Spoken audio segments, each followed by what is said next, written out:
तो आंकड़ों पर अपनों के सवाल के मायने को जरा समझिएगा। बिहार में जाति की सियासत कोई नई बात नहीं है। जाति के सहारे लालू परिवार 15 साल तक सत्ता में रहा। जातिगत गोलबंदी की वजह से नीतीश लालू परिवार को हटाकर सत्ता में और आरोप लगता है कि जातिगत गोलबंदी के लिए ही कास्ट सर्वे कराया गया। अब जानकारों की बात कीजिए तो जानकार ये मानते हैं कि बीजेपी के हिंदुत्व के जवाब में जातीय गणना का माहौल बनाया गया था।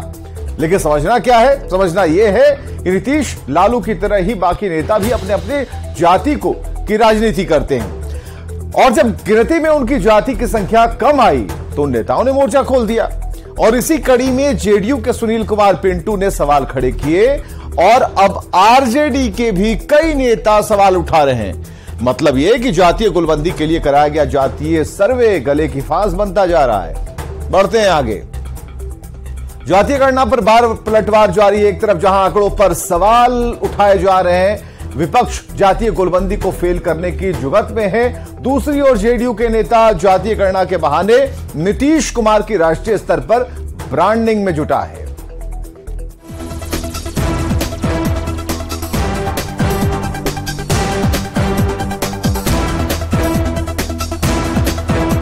जातीय गणना की लड़ाई बेचारा तक आई। जातीय गणना के बहाने सम्राट चौधरी ने नीतीश कुमार पर जमकर निशाना साधा। कहा कि नीतीश कुमार लालू प्रसाद के इशारे पर कुछ भी करने को मजबूर हैं।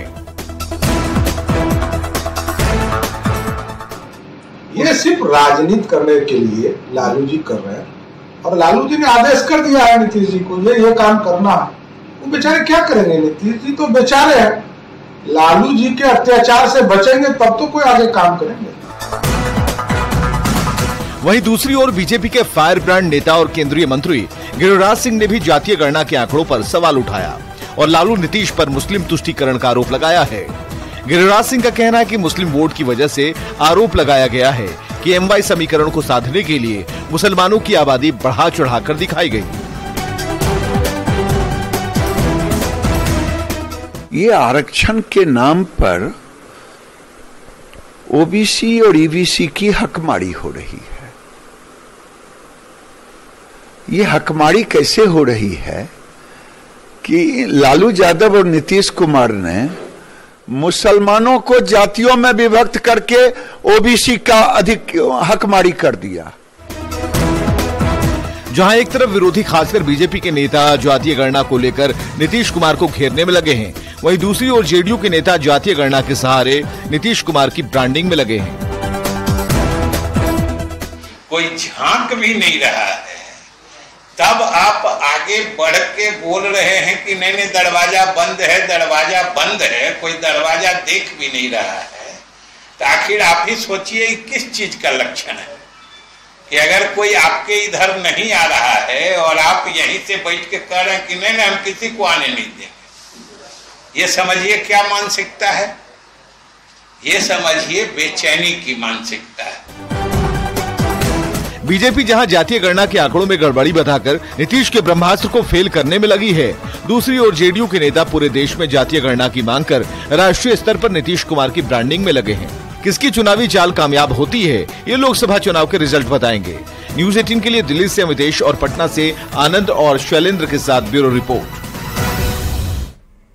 आंकड़ों पर अपनी अपनी सियासत हो रही है, इसे भी समझना जरूरी है। जातीय गणना को लेकर कई सवाल खड़े हो रहे हैं। बीजेपी नेताओं का कहना है कि जातीय गणना के आंकड़े विश्वसनीय नहीं है, जाति की संख्या ठीक से नहीं गिनी गई, आंकड़ों में गड़बड़ी है, ये अलग अलग जातियों में बांटने की कोशिश है।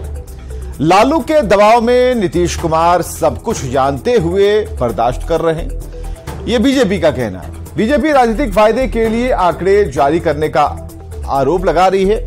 सवाल यह है कि बिना जाति पूछे जाति की गणना हो कैसे गई? बिना घर आए जाति का सर्वे कैसे हो गया? जातीय गणना को लेकर गोलबंदी तेज हो गई। बिहार की सियासत जातीय गणना के इर्द गिर्द चक्कर लगा रही है। हालांकि जेडीयू नेता जातीय गणना को भुनाने में लगे हैं। बिहार के बाद पूरे देश में जातीय गणना कराने की मांग कर रहे हैं और जातीय गणना के बहाने नीतीश कुमार की ब्रांडिंग हो रही है। मतलब ये कि नेता अपने अपने फायदे के लिए जातियों का इस्तेमाल कर रहे हैं। लोगों को भी समझना होगा क्या जाति गिनने से उनका फायदा है या नुकसान है।